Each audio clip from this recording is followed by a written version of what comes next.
Guys welcome to my channel. My name is Om, you are watching OJ education. तो आज हम फिर से स्टैंडर्ड 6 का लेसन नंबर 6 जिसका नाम है सब्सटेंस इन डेली यूज उसे हम पढ़ने वाले हैं। तो हमने इसका लेसन के 46 पेज नंबर आप याद रखें और हमने तीन लेक्चर में कंप्लीट कर दिया है और ये हमारा आज का लास्ट लेक्चर होगा। आपको पता होगा कि मैं आपको कल ही वीडियो सबमिट कर देना था, कल ही आपका पोर्शन खत्म हो जाता, पर कुछ टेक्निकल प्रॉब्लम की वजह से जो मेरी आवाज़ है वो उस पीडीएफ के थ्रू वो नहीं जा रहा है। तो इसके लिए मैं आपको बोर्ड के थ्रू समझा रहा हूँ। मैंने बहुत कोशिश की पर नहीं हो पाया क्योंकि आपको सॉरी, पर अब आपको मैं बोर्ड के थ्रू समझाने वाला हूँ। तो चलिए हम अब वीडियो को स्टार्ट करते हैं। तो हमने पेपर को कंप्लीट किया था, तो अब हमारे हैं थ्रेड्स के ऊपर। थ्रेड और फाइबर के बारे में हमने जाना था कि फाइबर सिल्क एक सिल्क वर्म से बनता है, ये आप सबको पता है। वो एक अपने आजू बाजू एक सिल्क की रेशे बनाता है और उससे वो एक वर्म बनाता है। तो ये हमने जान लिया था, पर ये तो एक नेचुरल प्रोडक्ट हुआ। अब हम देखेंगे मैन मेड प्रोडक्ट्स, मतलब क्लोथ्स में। तो इसमें बहुत सारे एग्जाम्पल्स है मैन मेड में, जैसे कि मैं आपको लिख दूँ मैन मेड। अभी इसमें आएगा रेयॉन,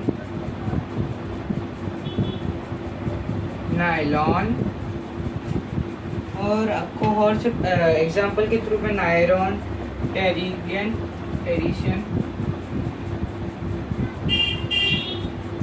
आप एक बार चेक कर दीजिए वो से करते हैं।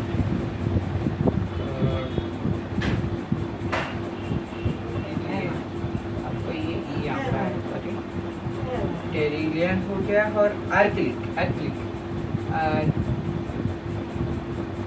देखिए ये कुछ एग्जाम्पल है, इस पे से हम रेयॉन, नायलॉन और डेक्रॉन, टेरिलियन एंड टेरिलियन ये सब के बारे में पढ़ेंगे। तो हम पहले पढ़ने जाएंगे हमारे पहला एग्जाम्पल।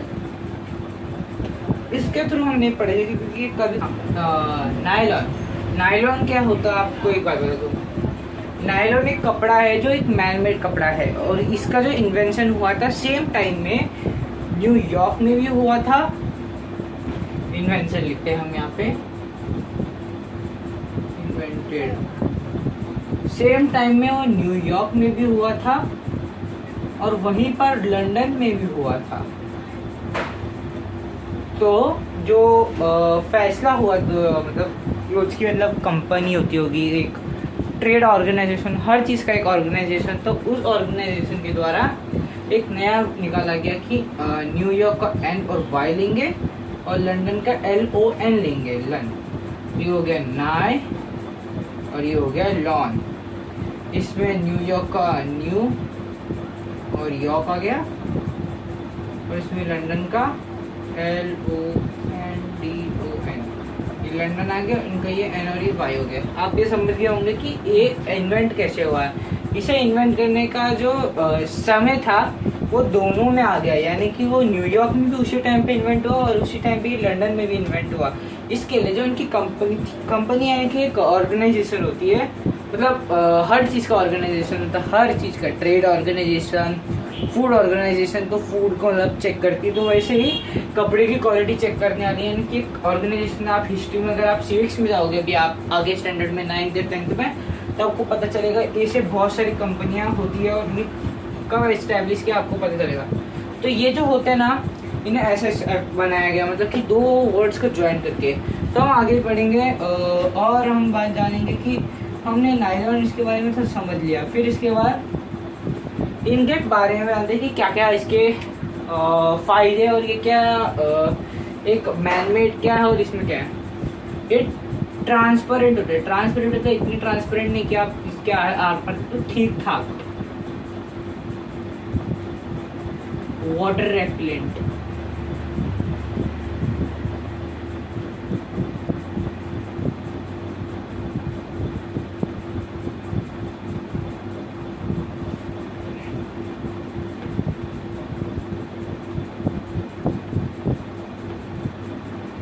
रेसिस्टेंट, सॉरी,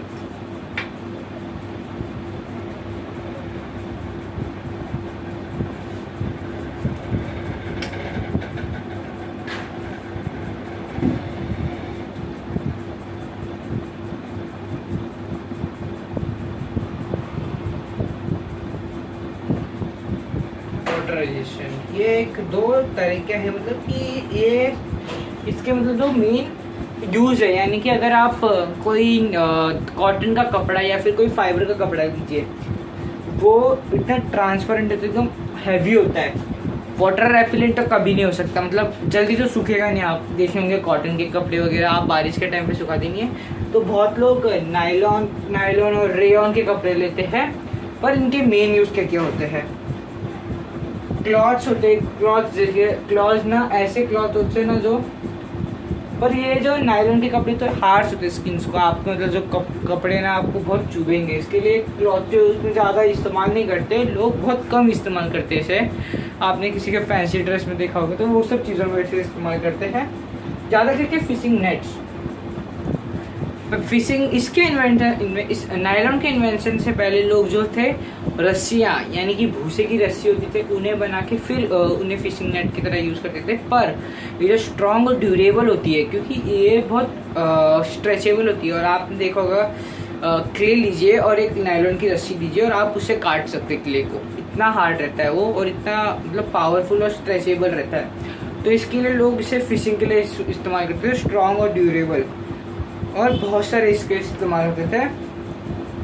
रोप्स जैसे आप देखा होगा, वो आपके नॉर्मल रोप होते हैं ना, वो भी नायलॉन से बनते हैं कुछ और कुछ सादे बनते हैं। और मांजा भी नायलॉन के बनते हैं, वो अलग अलग टाइप के नायलॉन्स होते हैं। तो अगर हमारे अगले टाइप के पास आते हैं जो है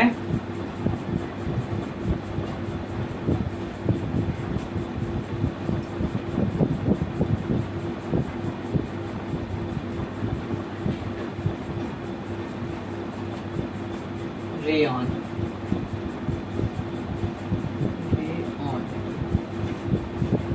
अब रेयॉन क्या है,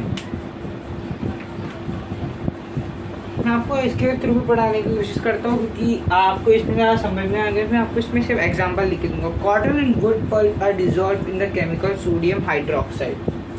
अब ये कैसे बनता है, ये आप ध्यान से सुनिए। इसे मतलब बनाने का मतलब मटेरियल्स लिखता हूँ।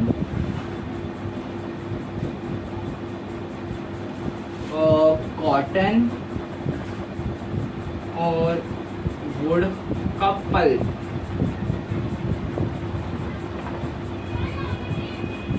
इसे मिक्स किया जाता है किसके साथ? सोडियम, मैं आपको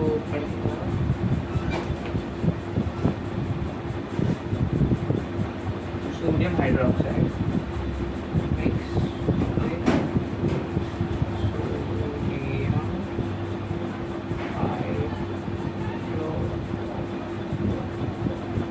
स्पेलिंग थोड़ा गलत हो गया, यहाँ पे थोड़ा जगह नहीं थी।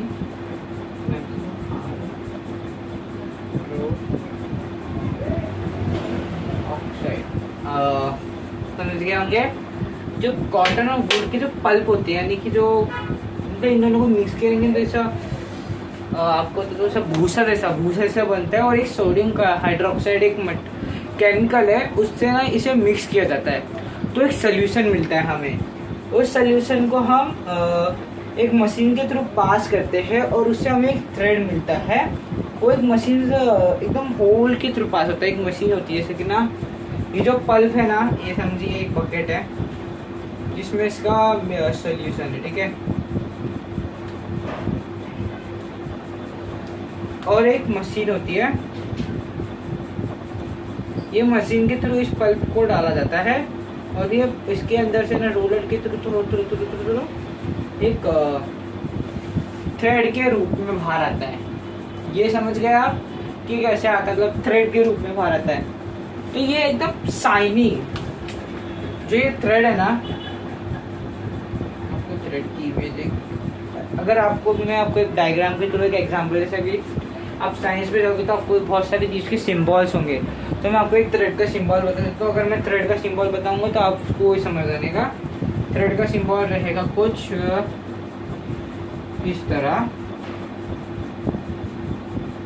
यानी कि ये थ्रेड का सिंबल है मेरे हिसाब से। ये आपको स्कूल में नहीं है, मैं आपको अपनी मर्जी से बता रहा हूँ कि आपको अगर आसानी होगी कि जो ये सारे हैं तो मैं आपको इससे आसानी होगी। इसे मैं एग्जांपल के तौर पे थ्रेड लिख देता हूँ। और मैं इसे एक काम करता हूँ कोने में लिख देता हूँ, तो आप अगर भूल भी जाएंगे तो आप यहाँ से इसे दे सकते हैं।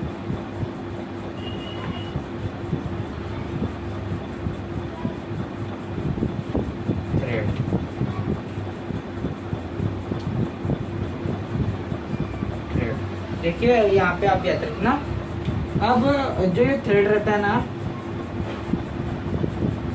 ये साइनी होता है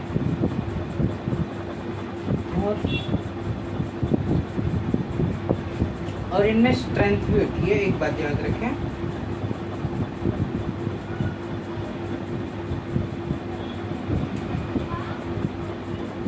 और ये आपको एक बात बता दूं, ये आपको ऐसे अपीयर होंगे जैसे कि ना सिंथेटिक सिल्क का कपड़ा आपको बोलता है बहुत सॉफ्ट होता है, तो वही मतलब ये मैन मेड एक सिल्क है, सिंथेटिक यानी कि मैन मेड सिल्क। और आपको एक और बात बता दूं कि ये जो है ना, ऐसा लगता है जैसे आप सन रे यानी कि धूप, अगर आप सन की रे पड़ेगी तो साइन करने बैठ जाते हैं। इसके लिए मतलब बहुत सारे लोग जैसे कॉटन के कपड़े की जगह, कॉटन और सिल्क फैब्रिक और हाई क्वालिटी उसकी जगह आप इसे यूज़ कर सकते हैं। बहुत लोग इसे यूज़ करते हैं ज़्यादा करके अच्छे बारिश के टाइम पे, तो ना ही ज़्यादा ये हार्श होते हैं स्किन की तरफ, क्योंकि इसमें कॉटन का पल्प है, तो आप इजीली समझ सकते हैं कि कितना सॉफ्ट होगा वो। और बस इतना ही है इसके बारे में, और कुछ नहीं है। और इसके और आप बोल रहे होंगे रेयॉन नाम क्यों, क्योंकि सन का रे, आप सन की जब इस पर रे पड़ती है ना इस थ्रेड पे, सॉरी,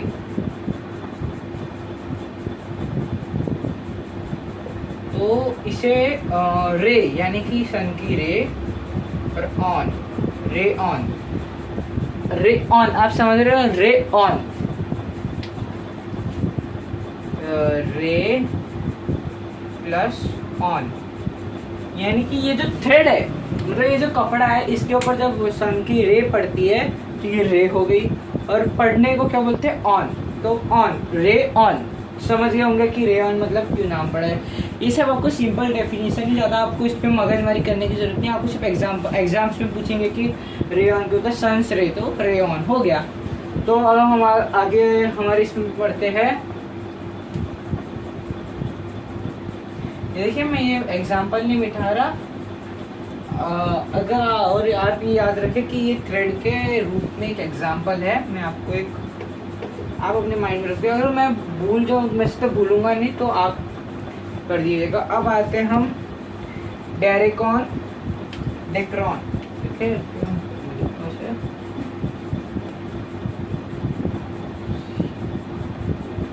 डेक्रॉन टेरिलिन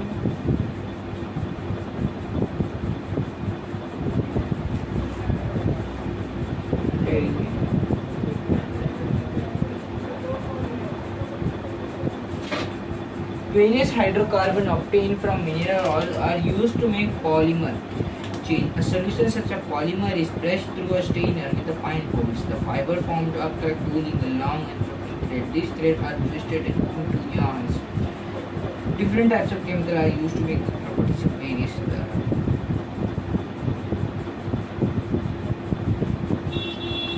अब ये क्या है? अब ये जो तीन चीजें ना, ये अलग अलग प्रकार के हैं। ये इन्हें तीन तरह के आप बोल सकते हैं, तीन तरह के थ्रेड और मटेरियल्स होते हैं फैब्रिक के। और ये आपको किससे ऑब्टेन होते हैं मैं आपको बता दूं, ये आपको हमेशा ऑब्टेन होते हैं हाइड्रोकार्बन कंपोनेंट से, हाइड्रोकार्बन से मिलते हैं हाइड्रोकार्बन। और ये आपको किससे मिलता है, मिनरल ऑयल। यहाँ पे आपको ब्लू बॉक्स में दिख रहा होगा हाइड्रोकार्बन, न्यू वर्ड्स में substance obtain from mineral oil. यहाँ पे भी लिख देता हूँ सब्सटेंस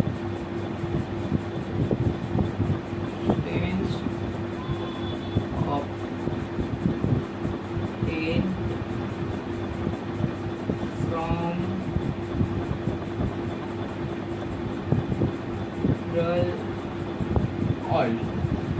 अब ये क्या होता है, ये आप इधर प्रोसेस दे सकते हो कि ये ना जो मिनरल ऑयल से बनते हैं, और एक पॉलीमर चेन यानी कि long continuous chain form by small interlink chemical unit. ये एक चेन बनाता है, यानी कि जो मशीन होती है, और जैसे मैंने आपको बताया था कि ये पहले जो ये रेयन बनता है और ये केमिकल का थ्रेड बनाते हैं। ये कुछ इस तरह एक खांचा रहता है, जैसे पतला सा खांचा रहेगा, देख सकते हो आप। और इस खांचे से पॉलीमर चेन कंटिन्यूस केमिकल के यूनिट का बनता है, और उसे प्रेस करके स्ट्रेनर के फाइन होल्स में लाया जाता है। एक पीन का आपने टिप देखा होगा, वैसे एक फाइन होल्स में जाता है और उसे स्ट्रेट किया जाता है, एक थ्रेड के थ्रू में लाया जाता है। फिर उसे एक यान के रूप में बनाया जाता है, यानी कि इन सबको जो मिक्स करेंगे, एक थ्रेड बना, इस थ्रेड को एक मतलब एक मशीन होती है, आपको दिखा दो, एक इमेज होगी आपको पता होगा, वो एक बहुत ऐसी मशीन होती है कुछ इस तरह की, जो ऐसे थ्रेड रहते हैं उसके अंदर लगे हुए, और उनसे ना फिर एक टेबल पे यान बनते रहते हैं, यान, और यान कुछ वो इस तरह रहते हैं, उस गोले के ऊपर ही रहते रहेंगे। और ये एक यान मतलब मोटा धागा बन जाता है, पतले से मोटा धागा बन जाएगा। और जब ये मोटे से पतला धागा बन जाता है तब आपका प्रोसेस कंप्लीट हो जाता है, और तब ये ऐसे होते कि ये टूटेंगे नहीं कभी, और इनके बहुत सारे यूज होते हैं, जैसे कि आपने कर्टन्स हो गए, कपड़े हो गए, बहुत सारी चीज़ों में काम आते हैं।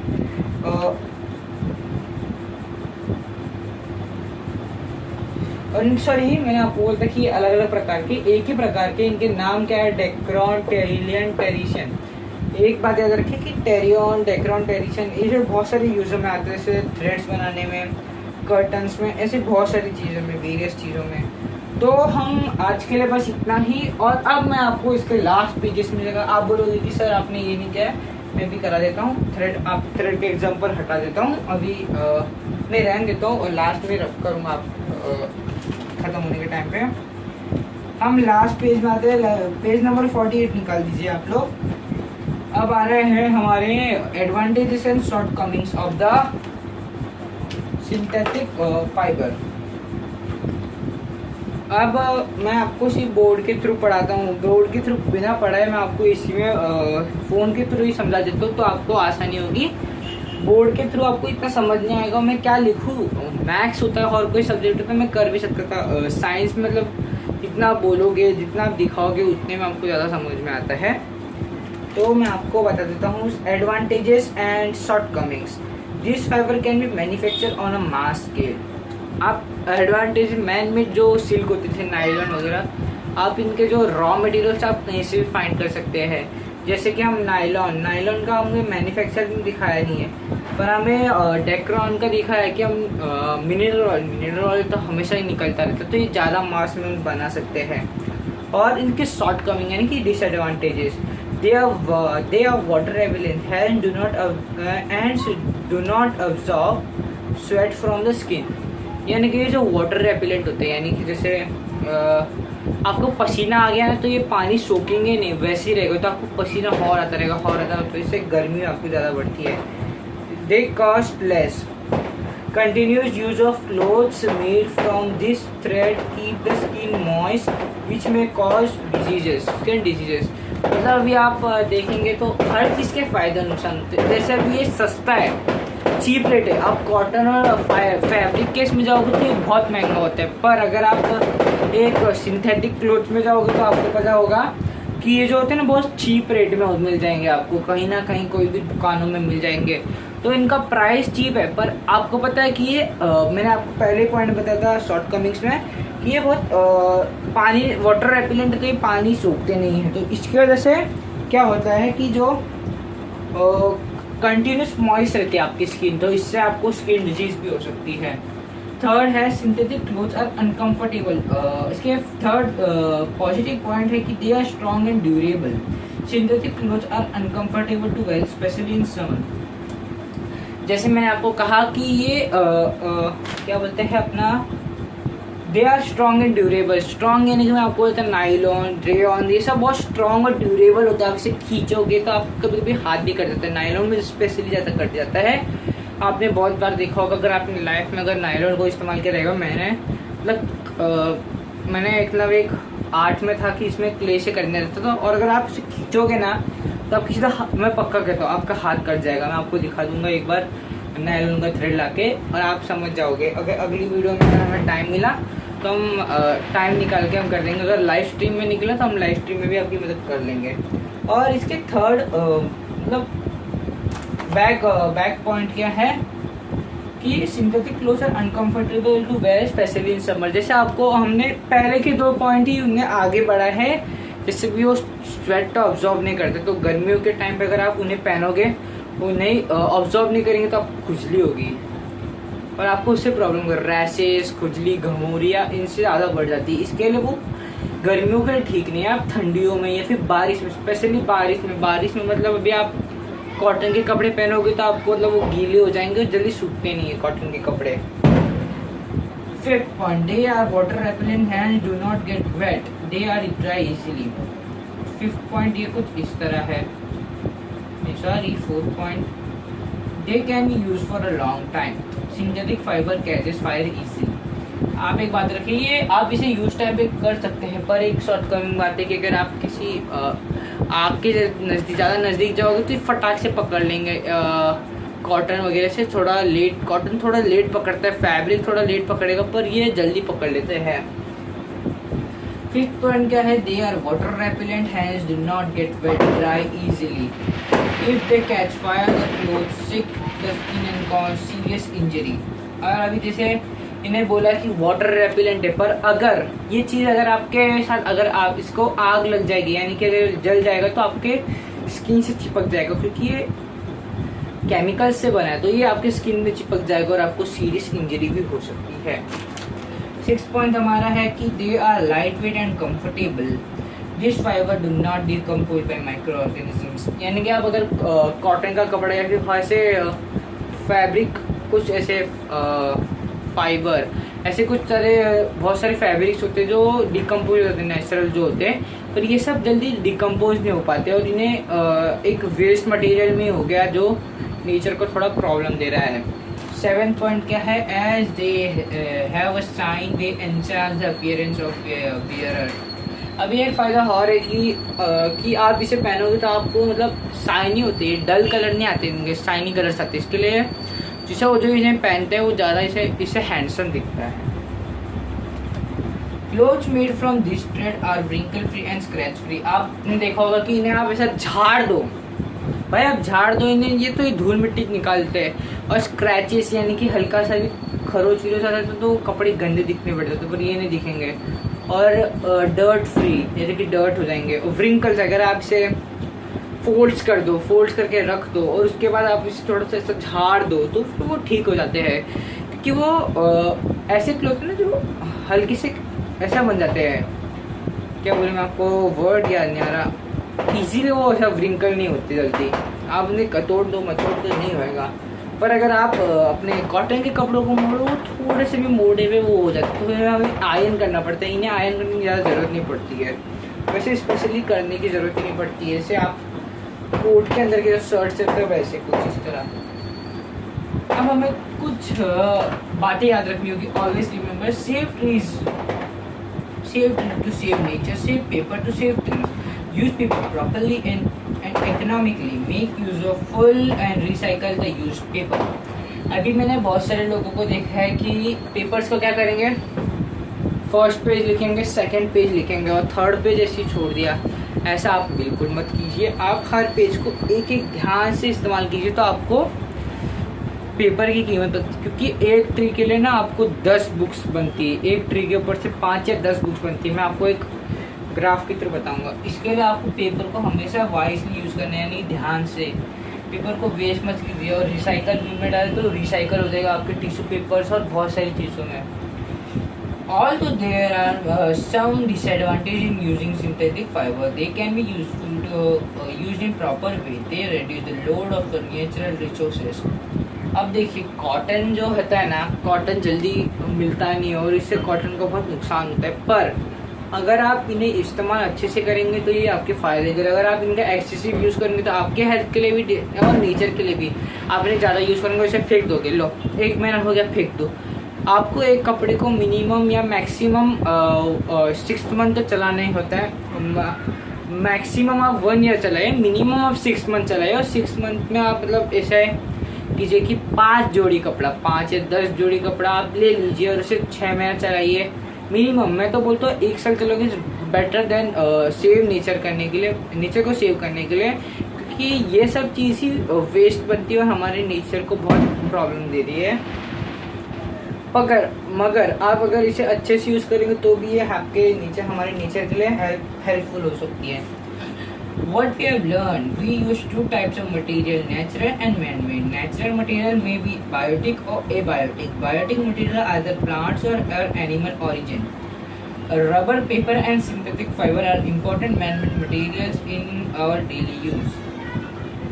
Man-made materials are obtained by using certain processes. कुछ प्रोसेसेस होते हैं, मैंने मतलब तो रिकैप ही हो गया मतलब एक तरह से कि हमने क्या क्या पढ़ा, तो आपको भी पढ़ाने की कोई ज़रूरत नहीं है, बताने की ज़रूरत नहीं कि हमने पूरे लेसन में क्या पढ़ा। अभी आगे का लेसन हम देखते हैं कि पीछे से चालू करें, अगर हम नेचुरल न्यूट्रिशन एंड डाइट चालू करें, या फिर हम पीछे के लेसन के साथ जाएँ। पीछे का लेसन यानी कि क्या नाम है उसका, substance in our surrounding states and property. मैं आपको कमेंट में अगर आप पिन करके बता दूंगा कि कौन सा हम चालू करेंगे। हम आगे का लेसन चालू करेंगे, फिर करेंगे हम शायद बायोलॉजी के ऊपर, बायोलॉजिकल, और ये है अपना केमिस्ट्री का आपको थोड़ा समझाना पड़ेगा, तो मैं आपको अभी डिस्क्रिप्शन में बता सकता हूँ और कमेंट में भी आपको पिन कर दूंगा आपके लिए। तो thank you guys for watching, subscribe my channel and click the bell icon for latest update। तब तक के लिए बाय बाय।